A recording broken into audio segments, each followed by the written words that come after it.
सो जो new topic है वो है लीनियर इंडिपेंडेंस। ठीक है, तो इसमें हम सेट की बेसिकली पुराने जो टॉपिक था उसमें स्पैनिंग हमने पढ़ा था। इसमें भी हम एक तरह से सेट की प्रॉपर्टी देखेंगे कि सेट को हम लीनियरली इंडिपेंडेंट कब बोलते हैं या लीनियरली डिपेंडेंट कब बोलते हैं। और ये प्रॉपर्टी प्रॉपर्टी भी आपका जिस तरह से आप सिस्टम ऑफ लीनियर इक्वेशंस करते हो उससे रिलेटेड है। आपने देखा होगा स्पैन भी उसी से रिलेटेड था। स्पैन में भी आप क्या करते थे, मैं अगर बताऊँ, स्पैन में आपसे पूछा जाता था क्या ये चीज़, मान लो कोई वेक्टर लिख दिया मैंने, ये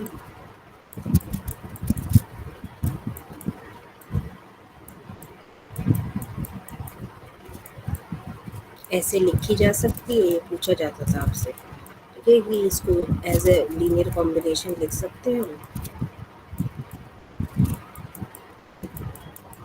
तो ये सिर्फ मैंने एक आर्बिट्री एग्जांपल ले लिया है। तो यहाँ पर आप देख सकते हो ये वेक्टर्स मैंने 3 वेक्टर्स लिए हैं। तो जब आप इसको सिंप्लीफाई करते थे तो आपके पास जो सिस्टम बनता था वो सिस्टम ऑफ लीनियर इक्वेशंस बनता था।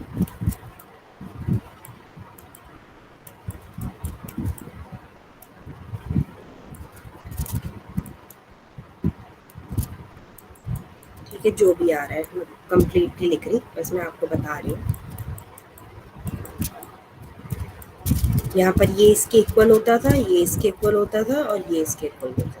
ठीक है, तो आपको ए बी सी फाइंड करने होते थे। अगर आपके पास ए बी सी फाइंड हो जाते थे तो मतलब आपके पास अगर ये सिस्टम कंसिस्टेंट होता था तो आप कहते थे कि हाँ हम लिख सकते हैं एज ए लीनियर कॉम्बिनेशन। और अगर इस सिस्टम के पास सॉल्यूशन नहीं होते थे, नो सॉल्यूशन होता था, तो दैट मीन्स आप ए बी सी ऐसे फाइंड नहीं कर सकते।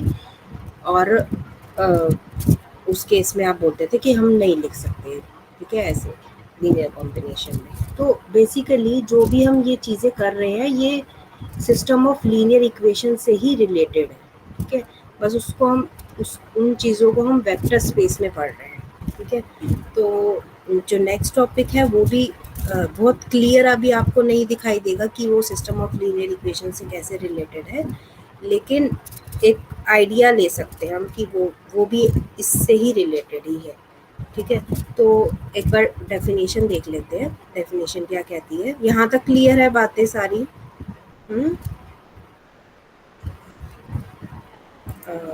एक बार रिपीट हो जाए। हाँ, मैं ये कह रही हूँ कि जो भी हम टॉपिक पढ़ रहे हैं वो ज़्यादातर टॉपिक जो है वो basically system of linear equation से ही रिलेटेड है।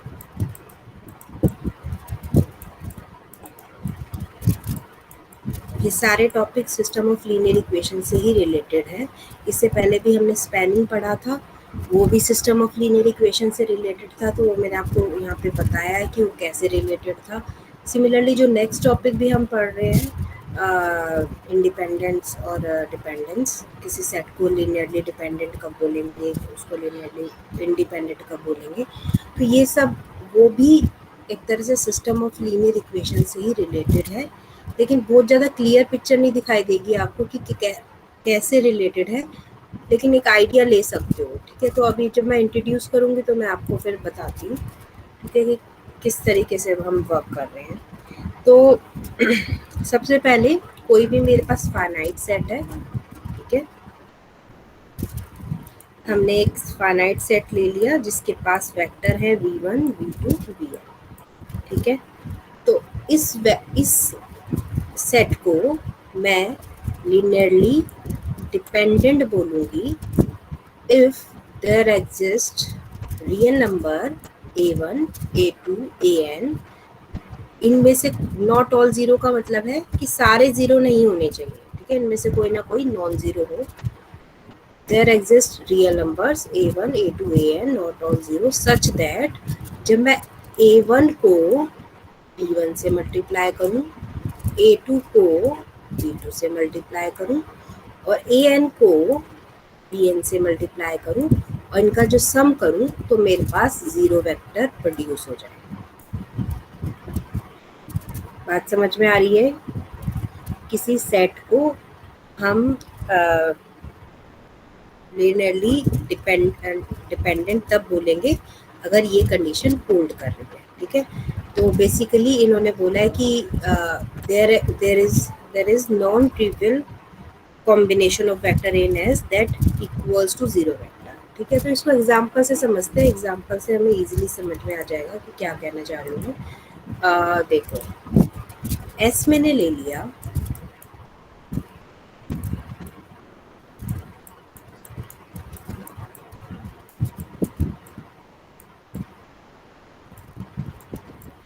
अब मुझे ये चेक करना है कि ये डिपेंडेंट है या नहीं है। तो उसके लिए आप देख सकते हो कि ये 1 1 है और ये 2 2 है। तो क्या मेरे पास कुछ ऐसे एलिमेंट आ रहे हैं सच दैट मैं यहाँ पर कुछ लिखूं और यहाँ पर भी कुछ लिख दूं और मेरे पास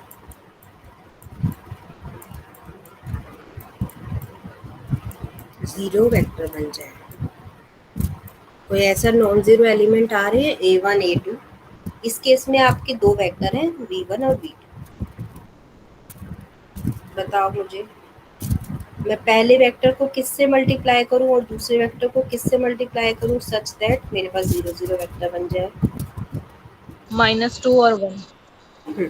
क्या ये -2 और 1 यूनिक चॉइस है? दैट मीन्स जो आपने बताया ऐसा है कि कोई और मुझे कोई और चॉइस बता दे।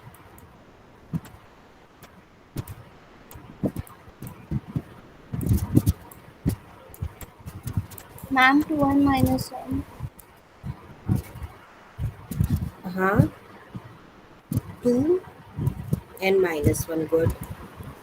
गुड।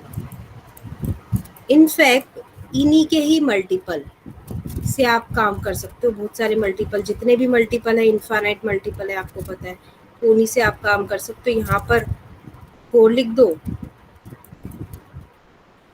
यहाँ पर -2 लिख दो। इतने सारे चॉइसेस हैं आपके पास।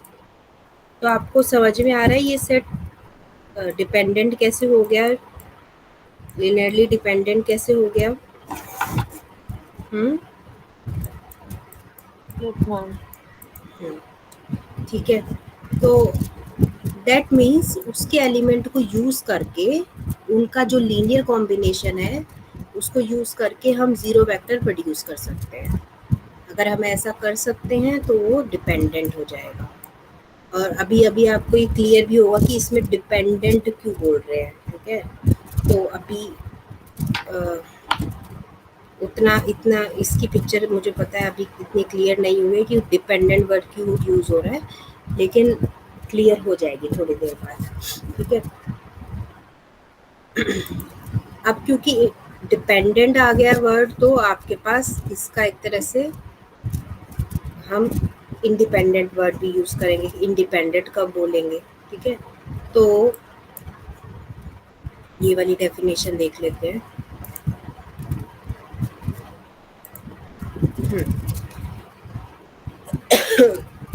तो हाँ, इन्होंने यहाँ पर एग्जाम्पल दिए हुए हैं कुछ। ये एग्जाम्पल हम नहीं पहले कर ही लेते हैं ये वाला एग्जाम्पल।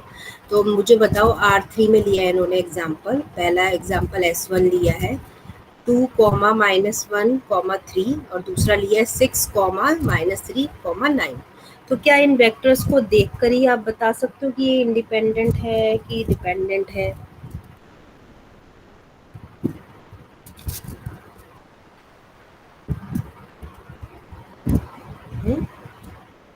अभी इंडिपेंडेंट मैंने आपको बताया नहीं है, पहले ये बता दो मुझे ये डिपेंडेंट है या नहीं। मैम डिपेंडेंट है। डिपेंडेंट है बिकॉज दिख रहा है इसमें, मैंने कहा था कि पिक्चर भी दिखने लग जाएगी। इसमें आपको दिख ही रहा है कि जो दूसरा है वेक्टर वो एक तरह से स्केलर मल्टीपल है पहले वेक्टर का। आप देख रहे हो दूसरे वेक्टर को, पहले वेक्टर को मैं 3 से मल्टीप्लाई करूं तो मेरे पास दूसरा वेक्टर आ जाएगा। दैट मीन्स वो उस पर डिपेंड कर रहा है ना, ठीक है। मतलब उसकी खुद की कोई सच आइडेंटिटी नहीं है। मैं इससे 2, 1 -1 और 3 से भी उसको बना सकती हूँ, ठीक है। तो वो उस पर डिपेंड कर रहा है, ठीक है। तो इसलिए ये वर्ड यूज होता है डिपेंडेंट।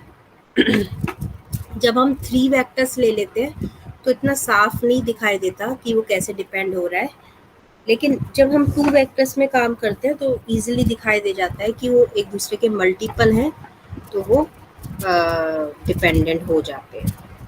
ठीक है, दूसरा एग्जाम्पल डिपेंडेंट का नहीं बन रहा है, लेकिन इस पे मैं बाद में आऊँगी, ये बाद में हम काम करेंगे इस पे।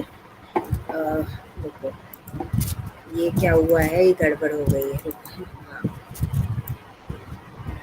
इस पे आते हैं। हाँ हाँ, अब करते हैं दूसरा ये वाला एग्जाम्पल। दूसरे एग्जाम्पल में देख सकते हो यहाँ पर एस जो है ये दिया है। ठीक है, अब इसको देखकर आप नहीं बता सकते हो, इसको देखकर नहीं बता सकते हो कि ये डिपेंडेंट है या नहीं, बिकॉज इसमें 3 वेक्टर हैं। ठीक है, तो इस पे कुछ ना कुछ कैलकुलेशन करनी पड़ेगी।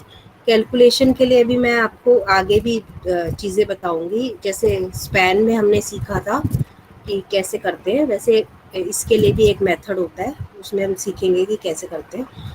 अभी के लिए इन्होंने क्या किया है, इन्होंने बस ये बताया है कि ये डिपेंडेंट ही बनेगा, बिकॉज जब मैं फर्स्ट वेक्टर को -1 से मल्टीप्लाई करूंगी, इस वेक्टर को 2 से मल्टीप्लाई करूंगी और इस वेक्टर को -1 से मल्टीप्लाई करूंगी, तो जो आउटकम आएगा वो 0 0 0 आ जाएगा। ठीक है, अभी के लिए ये इसका आंसर अभी के लिए आपको नहीं पता कि यहाँ पर क्या लिखे। ठीक है, लेकिन कुछ टाइम के बाद समझ में आने लग जाएगा। तो ये अभी आपके लिए ब्लैंक सी है। ठीक है, तो इतना मतलब डेफिनेशन समझ में आ गई है कि कर क्या रहे हैं। हम्म, देखो जब दो वेक्टर दिए, हाँ 2 वेक्टर दिए हुए हैं तो आप इजीली खुद से देखकर बता सकते हो कि अगर वो एक दूसरे के मल्टीपल बन रहे हैं तो उसका बता सकते हो। 3 वेक्टर्स दिए हैं तो उसके लिए आपको कोफिशिएंट चाहिए कि कोफिशिएंट से किससे मल्टीप्लाई करूं सच दैट 0 0 बन जाए, और ये कोफिशिएंट सारे 0 नहीं होने चाहिए, बिकॉज अगर ये 0 ही हो जाएंगे तो क्या ही रोल रह गया फिर, तो तभी वो कहता है नॉट ऑल 0। तो ये अगर ये सारे ही 0 हो जाएंगे तो ऑब्वियस सी बात है 0 ही बनेगा, लेकिन फिर हमारा काम ही क्या रह गया करने का। ठीक है, तो ये सारे 0 नहीं होने चाहिए, इसलिए वो डेफिनेशन में यहाँ पे लिखता है नॉट ऑल 0। ये इम्पोर्टेंट है, नॉट ऑल 0। ठीक है, अब एक बार हम डेफिनेशन देख लेते हैं इंडिपेंडेंट की, क्योंकि ये दोनों डेफिनेशन रिलेटेड है, और फिर हम मेथड देखेंगे। ठीक है, तो इंडिपेंडेंट का क्या मतलब हो गया, एक तरह से डिपेंड नहीं होना चाहिए। तो डिपेंड नहीं होना चाहिए दैट मीन्स अगर किसी वेक्टर का लीनियर कॉम्बिनेशन 0 बन रहा है, ठीक है, किसी वेक्टर एस के वेक्टर्स का लीनियर कॉम्बिनेशन 0 बन रहा है, दैट मीन्स कि जो ये चॉइसेस हैं ए आईज की चॉइसेस हैं, ये मेरे पास एक ही चॉइसेस रह जाती हैं, वो जो कि होंगी 0 चॉइसेस। मतलब 0 चॉइसेस का मतलब है कि वो नंबर 0 हो जाएंगे मेरे पास, और कोई चॉइस नहीं बनती। अगर इसमें से मान लो कोई एक भी नॉन 0 हो गया तो ये तो डिपेंडेंट हो जाएगा, जो कि मैं नहीं चाहती। एक तरह से मुझे ऊपर वाली नोशन का अपोजिट डिफाइन करना है। तो अपोजिट हमने कैसे डिफाइन करा है कि अगर लीनियर कॉम्बिनेशन ऑफ किसी वेक्टर का लीनियर कॉम्बिनेशन 0 बनता है, 0 वेक्टर देता है, तो जो उसके आगे के कोफिशिएंट है वो सारे 0 होने चाहिए, तब वो इंडिपेंडेंट होगा। बात समझ में आ रही है? मैम पहले डिपेंडेंट वाले में all elements are not zero, like A1 A2 AN is हाँ, not, all elements are not zero, यहाँ पर सारे एलिमेंट जीरो है जीरो A1 A2 चाहिए, वाले। चाहिए हमें 0। हाँ, चलो इसको एग्जाम्पल में देख लेते हैं कि क्या फर्क पड़ता है। ठीक है, तो सेम एग्जाम्पल है। ठीक है, सेम एग्जाम्पल में काम कर लेते हैं 1 1,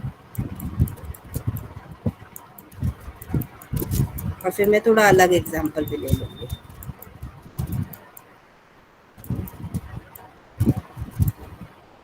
अब इसका लीनियर कॉम्बिनेशन लिखा मैंने,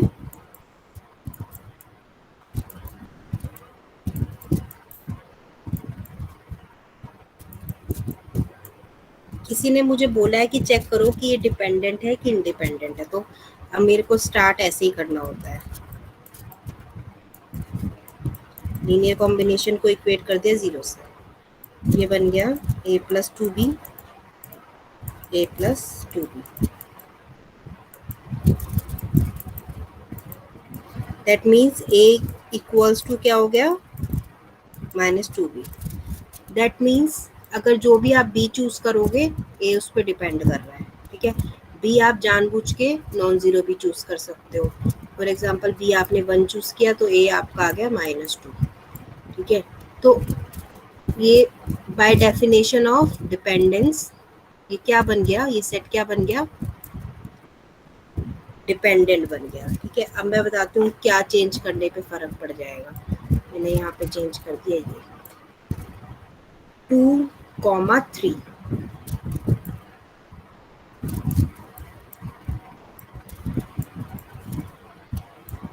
समझ रहे हो?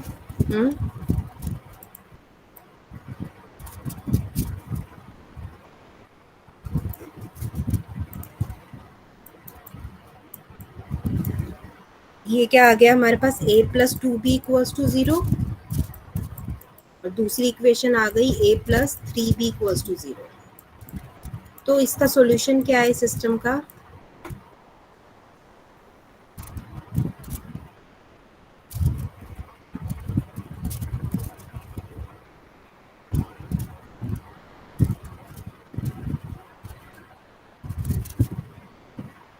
इस सिस्टम का क्या सॉल्यूशन होगा बताओ। a plus 2b equals to, hello, hmm, yes ma'am. हाँ, ये बताओ कि देखो मैंने चेंज कर दिया, पहले यहाँ पे 2,2 था, ठीक है, वो तुम्हें दिखने में भी दिख रहा था कि वो पहले वेक्टर पे डिपेंडेंट था। अब मैंने यहाँ पे चेंज कर दिया 2,3 कर दिया, ठीक है, ताकि उसका मल्टीपल टाइप का ना रहे, ठीक है। तो उसकी वजह से मैंने बोला ही था स्टार्ट तो मुझे ऐसे ही करना है कि लीनियर कॉम्बिनेशन को मुझे इक्वेट करना है 0 से, तो मैंने a times of 1,1 plus b times of 2,3 equate कर दिया 0 0 से।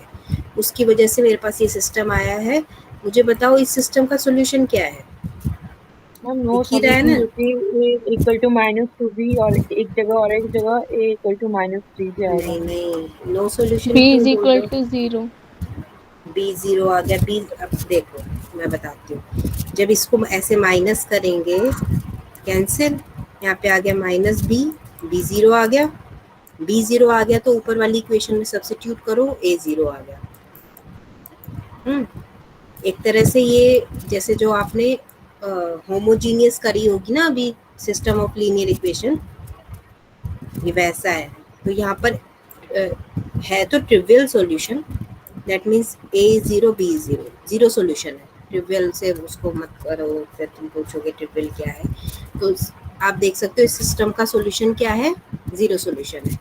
दैट मीन्स अगर मैं किसी भी लीनियर कॉम्बिनेशन को इक्वेट करती हूँ 0 से, तो बस a और b की चॉइसेस मेरे पास क्या है बची, 0 0, ठीक है। तो बाय डेफिनेशन ऑफ इंडिपेंडेंस ये जो सेट बन गया क्या बना,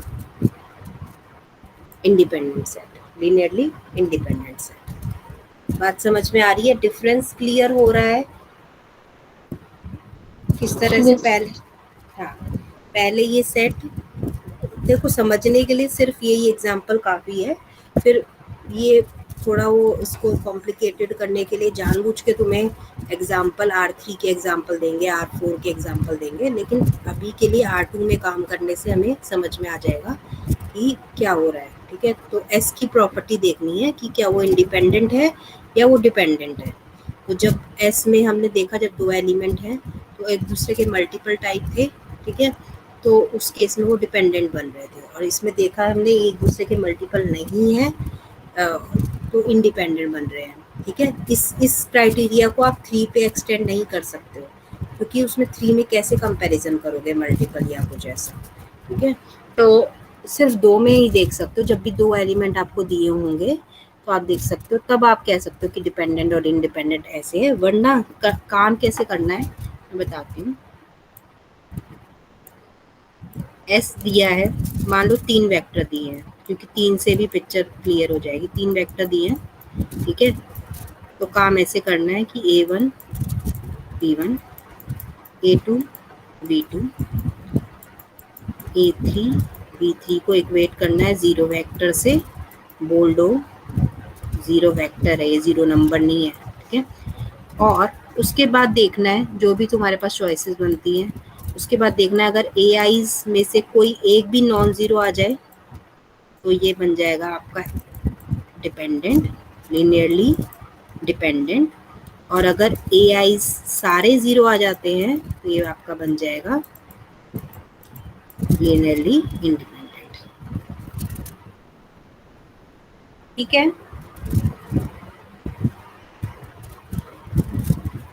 यस मैम। हाँ, चलो अब छोटी छोटी सी ऑब्जर्वेशन आएंगी। हाँ, चलो काम करते हैं। इन्होंने बोला है चेक करो ये E1 मतलब 100। अब इन नोशन से यूज टू हो जाओ। ई आईज क्या है हमारे 100 010, P3 इज 001।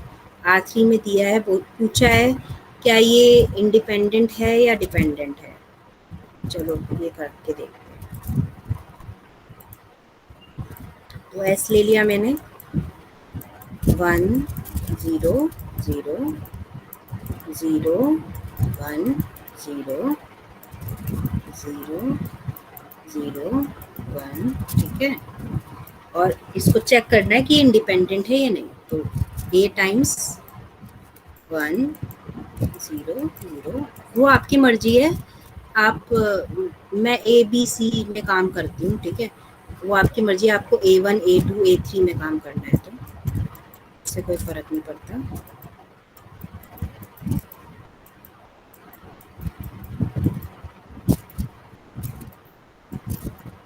इक्वेट कर दिया इसको जीरो वेक्टर से।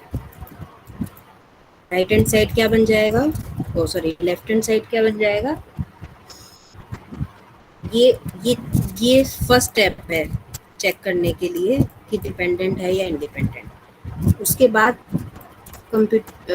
आपको कंप्यूट करना है जो भी बन रहा है, ठीक है। तो यहाँ पे देखा मैंने ये बन रहा है। तो ABC की चॉइसेस क्या आ गई मेरे पास।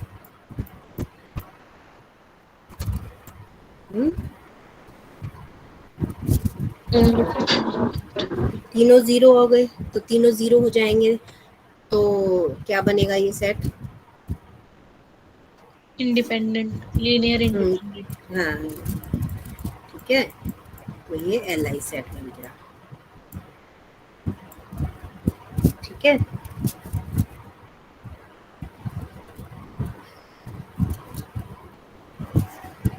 अब देखो मैं इसी में ही चेंज कर देती हूँ। मैं क्या करती हूँ 1 1 0 1 1 0। फॉलो कर रहे हो। हाँ 1 1 यस 0। मैम। हाँ, तो मुझे बताओ ये अभी हटा दो। मुझे बताओ क्या बना। मैंने सेट चेंज कर दिया, मैंने सेट S1 ले लिया है 1 0 0 0 1 0 1 1 0।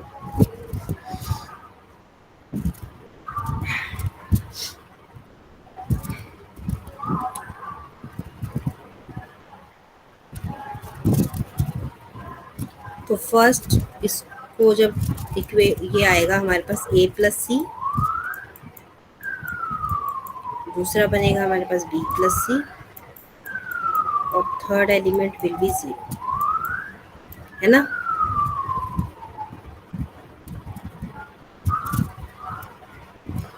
बोलो क्या हुआ।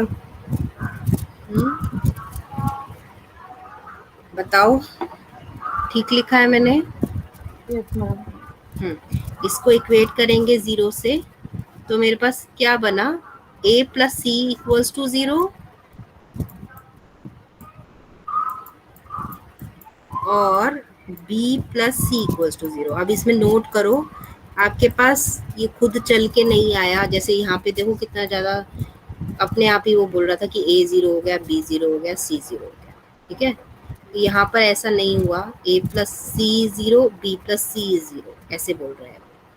तो क्या इस केस में ए और बी और सी की चॉइसेस नॉन ज़ीरो हो सकती हैं? हम कुछ ऐसा चूज़ कर सकते हैं ए बी सी को such that non zero choices हो जाएं? मुझे बताओ उसमें क्या माइनस चूज़ टू करूं? टू लाइक ऑपोजिट साइन का चूज कर सकते हैं। हाँ, गुड। तो ऊपर से देख सकते हो ए इज माइनस सी के इक्वल है और बी इज माइनस सी के इक्वल है। बेसिकली ए और बी किस पे डिपेंडेंट है? सी पर। अब यहाँ पे जो वर्ड मैंने यूज कर लिया कि ए और बी सी पर डिपेंड है, तो ऑब्वियस सी बात है जो रिजल्ट है वो लास्ट में डिपेंडेंट ही आएगा, लेकिन फिर भी हम देख लेते हैं। सी मैंने जानबूझ के चूज किया है 1, ठीक है, तो सी को 1 ले लो। ए बन जाएगा -1 और बी बन जाएगा -1। तो ये फिल इन द ब्लैंक्स जो मैंने बोला था कि होंगे आपके लिए, पहले ये खाली होगा यहाँ पर, तो वो आपका अब फिल हो जाएगा। यहाँ पे आ जाएगा -1, यहाँ पे आ जाएगा -1 और यहाँ पे आ जाएगा 1। अब एक बार चेक करके देखो, यहाँ पे -1 और यहाँ पे 1 रखने से ये 0 0 वेक्टर आ रहा है, सिंपल सा दिख ही रहा है। ये -1 हो गया, ठीक है, ये 0 हो गया और ये 1 हो गया, तो 0 बना रहा है, ठीक है। ये सिमिलरली इसके लिए भी चेक कर सकते हो। तो ये क्या हुआ फिर? ये S1 क्या बना? By definition of linear dependence, ये लीनियरली डिपेंडेंट सेट बना, ठीक है। Yes ma'am. क्यों? क्योंकि यहाँ पर जो सॉल्यूशन आया ए बी सी का, वो मेरे पास नॉन ज़ीरो सॉल्यूशन भी आ गया, ठीक है। जब मेरे पास चल के खुद से वो ज़ीरो सॉल्यूशन ही आएगा तो मेरे पास कोई चॉइस ही नहीं है, मुझे उसको इंडिपेंडेंट बोलना ही पड़ेगा, ठीक है। और जिसमें वो नॉन ज़ीरो सॉल्यूशन मुझे दे रहा है कि भाई हाँ ये भी सॉल्यूशन हो सकता है नॉन ज़ीरो, तो उस केस में वो डिपेंडेंट है। और डिपेंडेंट आप देख भी सकते हो उसमें, देखो अब देखो फर्स्ट वेक्टर देखो, सेकंड वेक्टर देखो और थर्ड वेक्टर देखो। फर्स्ट और सेकंड वेक्टर को जब मैं ऐड करूंगी तो बेसिकली थर्ड वेक्टर आ रहा है, तो एक तरह से ये डिपेंड हो रहे हैं, ठीक है। कोई बात नहीं, उतनी ज़्यादा पिक्चर क्लियर नहीं हो रही है अभी, तो हम सिर्फ ये चेक कर लेते हैं कि डिपेंडेंट कैसे चेक करना और इंडिपेंडेंट कैसे चेक करना है, ठीक है। चलो अब कुछ एग्जाम्पल और करते हैं। ये सिंपल सी थ्योरम है, मतलब नाम इसको थ्योरम दे दिया है, वरना इसको एक ऑब्जर्वेशन भी बोल सकते थे हम। तो क्या बोलती है, अ सेट एस जिसके पास एक ही वेक्टर है, जो कि वेक्टर अगर एक ही वेक्टर है वो डिपेंडेंट बन जाएगा इफ़ एंड ओनली इफ अगर वेक्टर जो है वो ज़ीरो हो जाएगा, और अगर ये वेक्टर नॉन ज़ीरो है तो इस केस में ये इंडिपेंडेंट बन जाएगा। तो ये इसको मैं यहाँ पे एक्सप्लेन करती हूँ। एस है, उसके पास वी है, ठीक है, एक ही वेक्टर है, ठीक है। तो चेक करने के लिए हम कैसे चेक करते हैं, हम जो भी वेक्टर दिया होता है उसको एक कोफिशिएंट से मल्टीप्लाई करते हैं और उसको इक्वेट कर देते हैं 0 से, है ना, ऐसे चेक करते हैं। तो अगर v मुझे नॉन ज़ीरो दिया हुआ है तो, और मुझे पता है अल्फ़ा और v को मल्टीप्लाई करके मेरे पास 0 वेक्टर आ रहा है, तो मैं क्या बोल सकती हूँ अल्फ़ा के बारे में?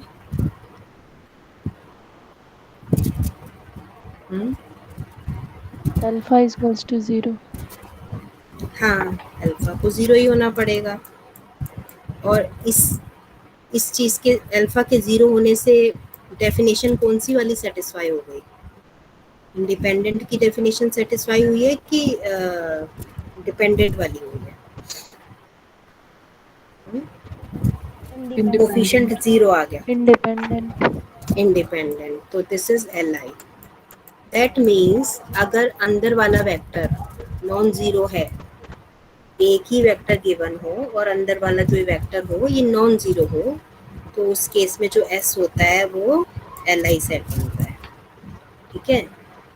और अगर इसका अपोजिट हो जाए, अंदर वाला वेक्टर सिर्फ 0 वेक्टर हो, तो वो उस केस में वो LD बनता है। ठीक है, ये जो सेकंड स्टेटमेंट लिखी है वो फर्स्ट स्टेटमेंट की अपोजिट ही है। तो इसको यूज़ कैसे करते हैं? इसको यूज़ ऐसे करते हैं कि किसी ने पूछा है, एस दे दिया उसने, उसने बोला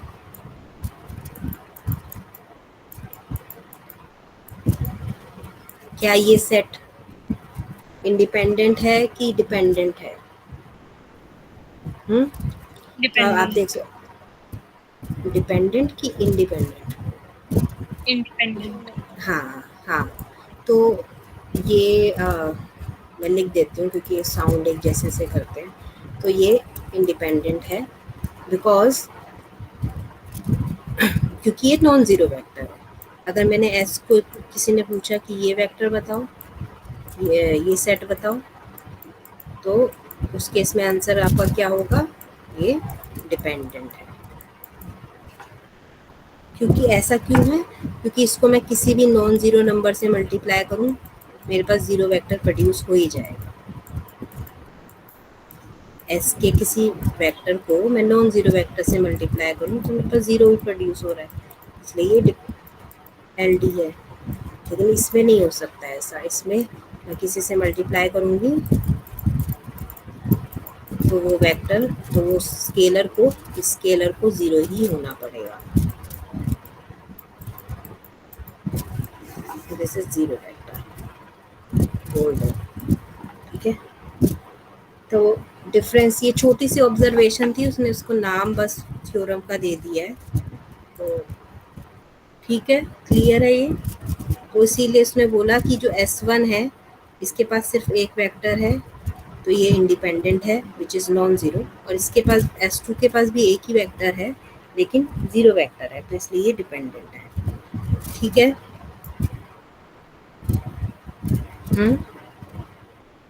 Yes, ma'am. हाँ,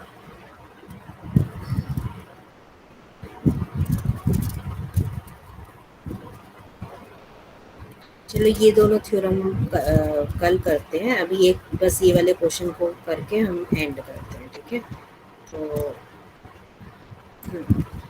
इसने पूछा है ये जो सेट है, सेट गिवन है। अभी मैं आपको एक लॉन्ग मेथड बता रही हूँ, फिर लॉन्ग मेथड से हम कैसे चेक करेंगे, फिर इसी से ही ऑब्जर्व करके हम एक शॉर्ट मेथड बनाएंगे चेक करने के लिए कि इंडिपेंडेंट कैसे चेक करते हैं और डिपेंडेंट कैसे चेक करते हैं। तो फिर सबसे पहले हम लॉन्ग मेथड का मतलब होता है हम डेफिनेशन से जाते हैं। ठीक है, तो चेक करना है एस को कि वो इंडिपेंडेंट है या डिपेंडेंट है। तो मैंने आपको बताया था कि इसके लिए क्या करना पड़ेगा, इसके लीनियर कॉम्बिनेशन को इक्वेट करना है ज़ीरो से। तो यहाँ आप देख सकते हो कि इसके लीनियर कॉम्बिनेशन को इक्वेट कर दिया ज़ीरो से। तो ये बना क्या, a प्लस 2c, क्योंकि ये टर्म तो ज़ीरो है। ठीक है, a plus 2c equals to zero, इससे इक्वेट हुआ। सेकेंड टर्म क्या आ रही है, माइनस a माइनस 2b, ये टर्म ज़ीरो है तो ये आ गई। थर्ड टर्म ये आ रही है, फोर्थ टर्म ये आ रही है। एक बार ऑब्जर्व करो, यही आ रही है।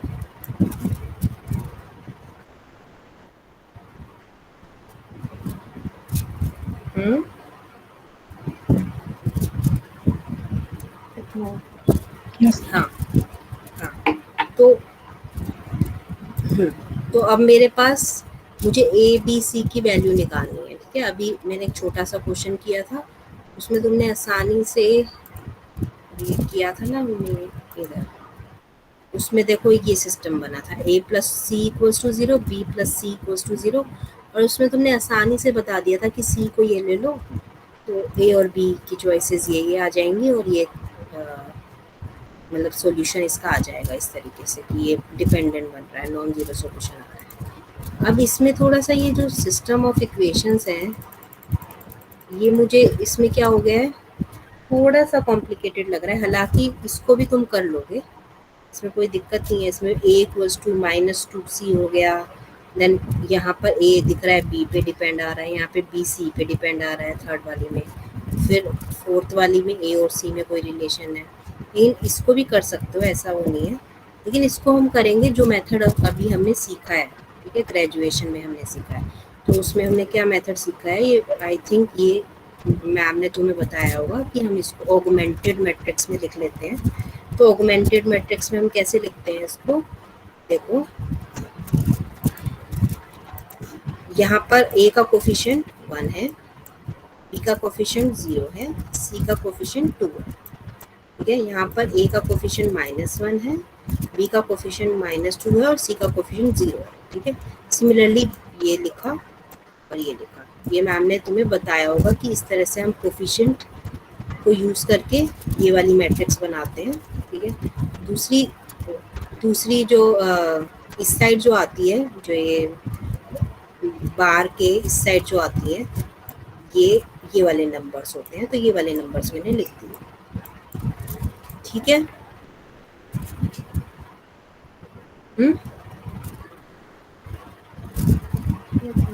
हाँ, अब इसको हम रिड्यूस कर लेंगे किसमें, रो एक्लन फॉर्म में। ठीक है, रिड्यूस करेंगे रो एक्लन फॉर्म में। एक बार चेक करो ये आ रहा है, थोड़ा सा टाइम लगेगा, देख लो एक बार।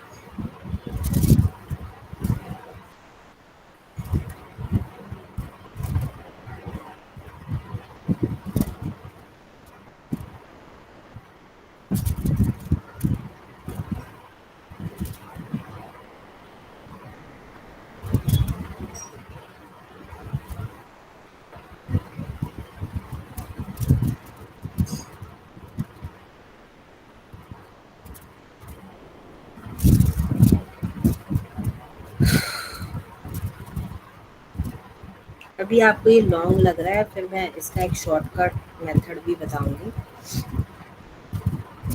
कैसे करना है।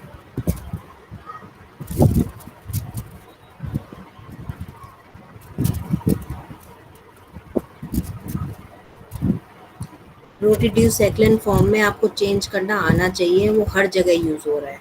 ठीक है, तो उसकी अगर प्रैक्टिस नहीं है तो प्रैक्टिस करो अच्छे से, कौन कौन से ऑपरेशंस लगाने हैं। मैम हम लोग डायरेक्टली भी तो सॉल्व कर सकते थे। हाँ, डायरेक्टली कर सकते थे, वही तो मैंने बताया कि जैसे उस क्वेश्चन में मैंने किया, इसमें भी डायरेक्टली सॉल्व कर रहे हो और तुमने कर भी लिया होगा कि क्या बन रहा है। वो मैं भी मतलब देखो a + 2c 0 है और 2a + c 0 है, तो इसकी वजह से क्या हो जाएगा। लेकिन इससे क्या है कि मैं कोई जनरलाइज्ड मेथड नहीं बता सकती हूँ। ये तो तुमने ऑब्जर्व किया कि ये सिस्टम काफ़ी सिंपल है, तो इसलिए तुम कर पा रहे हो।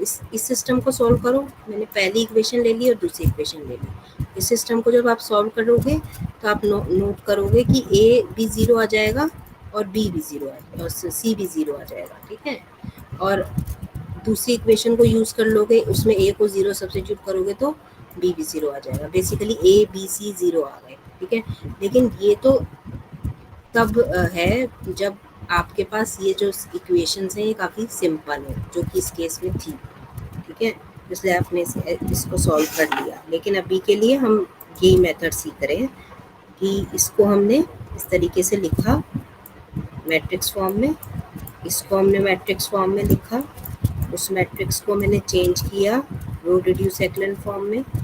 अब कैसे लिखते हैं, सॉल्यूशन कैसे लिखते हैं इसका, जो ये मैट्रिक्स गिवन है, एक बार बताते हो।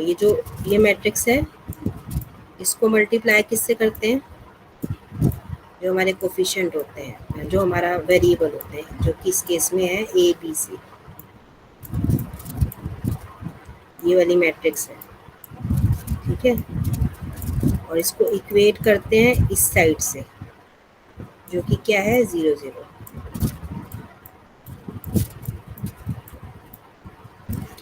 तो करो इसको मल्टीप्लाई। फर्स्ट क्या बनेगा, फर्स्ट रो मतलब फर्स्ट उसको मल्टीप्लाई करेंगे तो क्या बन रहा है,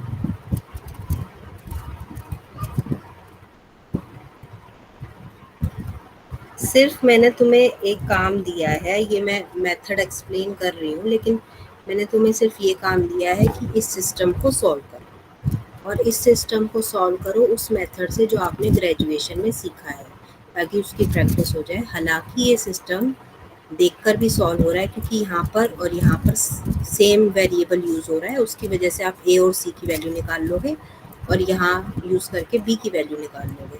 लेकिन मैं चाहती हूँ कि जो चीज़ आपने अभी सीखी है उसको यूज़ करके आप इसको सॉल्व करो। तो इसके लिए इसको ऑगमेंटेड मैट्रिक्स में लिखा, row reduce echelon form use करी। अब ए बी सी की वैल्यू निकालनी है आपको, तो दोबारा से इसको मैट्रिक्स फॉर्म में लिखोगे। तो मैट्रिक्स फॉर्म में जब लिखोगे तो वो कुछ मैंने मार्क कर दिया है, इस मैट्रिक्स को इस वेक्टर से मल्टीप्लाई करोगे तो क्या आएगा बताओ मुझे। इस मैट्रिक्स को इस वेक्टर से मल्टीप्लाई करोगे तो फर्स्ट एलिमेंट विल बी, देखो इसको इससे मल्टीप्लाई कर रहे हो तो फर्स्ट एलिमेंट इज ए, इसको अगेन इससे कर रहे हो तो सेकंड एलिमेंट इज बी, इसको इससे कर रहे हो तो third element is C, then fourth element is 0। यहाँ तक ठीक है? इसमें मैं कुछ नया नहीं बता रही हूँ, ये तुम्हारा अभी तुमने मेथड सीखा है, ये वही है। और इसको इक्वेट आपको करना होता है इससे, तो इसको इक्वेट करोगे इससे तो क्या आ जाएगा, ए बी सी की वैल्यू क्या आ जाएंगी, 0 दैट मीन्स ये जो सिस्टम है इसके पास ए बी सी की वैल्यू 0 ही है। तो इसका मतलब क्या हुआ, ये डिपेंडेंट हुआ कि इंडिपेंडेंट हुआ? इंडिपेंडेंट हुआ। हाँ, तो लेकिन अब इसमें मेन चीज़ सीखने की है कि हमें एक मेथड डेवलप कर लिया है। वो मेथड क्या है मैं वो एक्सप्लेन कर देती हूँ आपको। देखो, इस एस को जिसको हमने चेक करना था, इस एस को और इस वाली मैट्रिक्स को कंपेयर करो, क्या कैसे बन रही है मैट्रिक्स। बेसिकली ये मैट्रिक्स एस से ही बन रही है। एस के वेक्टर्स को कॉलम रख दिया गया है यहाँ पर। एस के वेक्टर को यूज़ करके, नोट करो, एस के वेक्टर को यूज़ करके यहाँ पे कॉलम बना दिया गया है। सेकंड वेक्टर सेकंड कॉलम बन गया, थर्ड वेक्टर थर्ड कॉलम बन गया, ठीक है। उसके बाद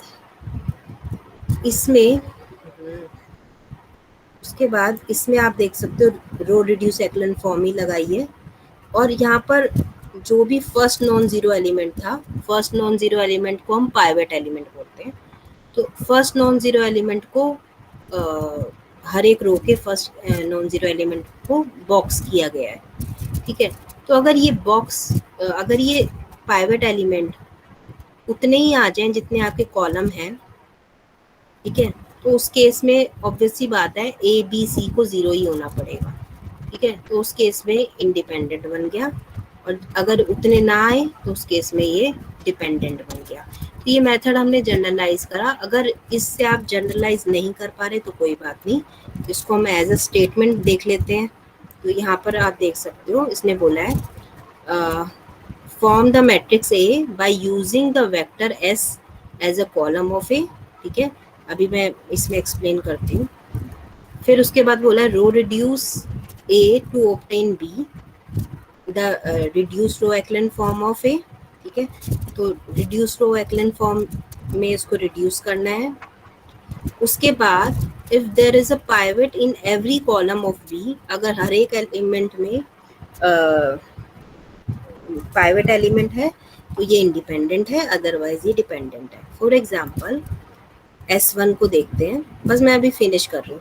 S1 को देखते हैं, ये देखो तीन इसके पास वेक्टर थे, तीनों वेक्टर को एज अ कॉलम लिखा है, ठीक है।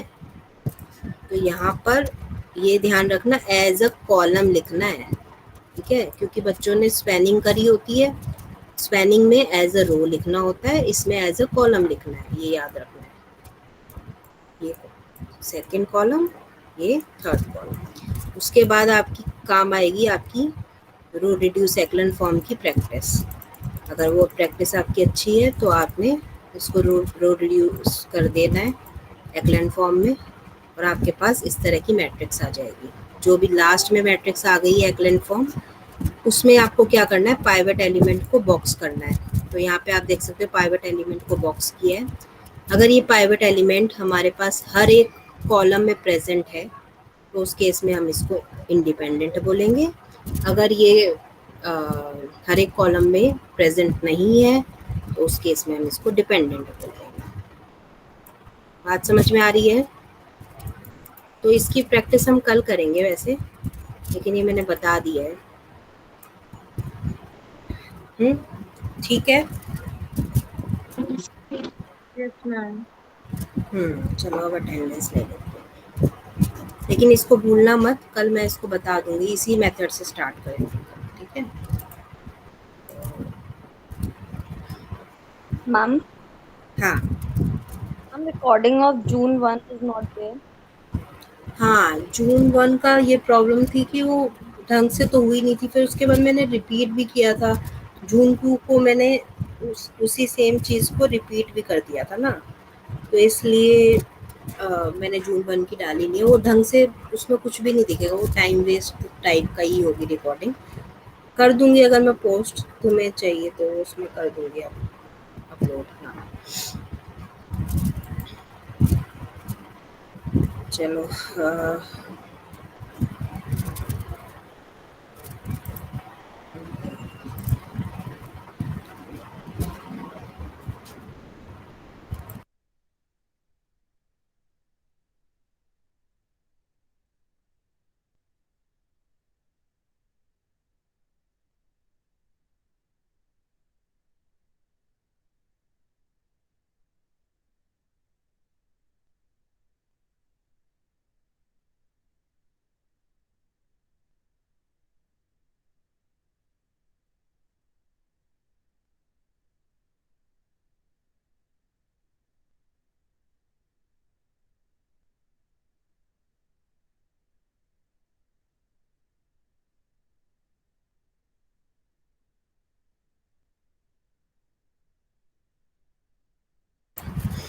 हाँ अटेंडेंस ले रही हूँ मैं। Ayushi, Present, ma'am. Ayushi, Amisha, present. अब Babita, present ma'am. Bharti, Ma'am. Chetna, Isha Singh, Ishita Grover, Kamla Singh, Lakshmi. Present ma'am. हाँ हाँ, जिसका मुझे याद रहता है कि जिसने ज्वाइन किया था उसका मैं लगा ही देती हूँ, बाकी बोलते जाओ। कमला से Kamla, present ma'am. Lakshmi, present ma'am. Mehnaz, present ma'am. Nikita, Present, ma'am. Nisha, Nisha नहीं है, Tarak,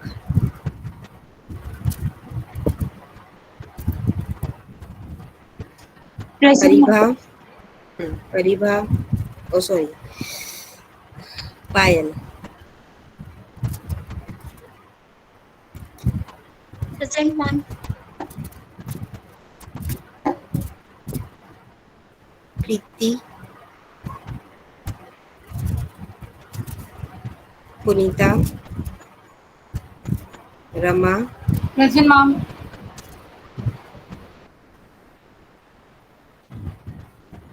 Riddhima, present ma'am. Chittu, Sanvi, present ma'am. Present ma'am.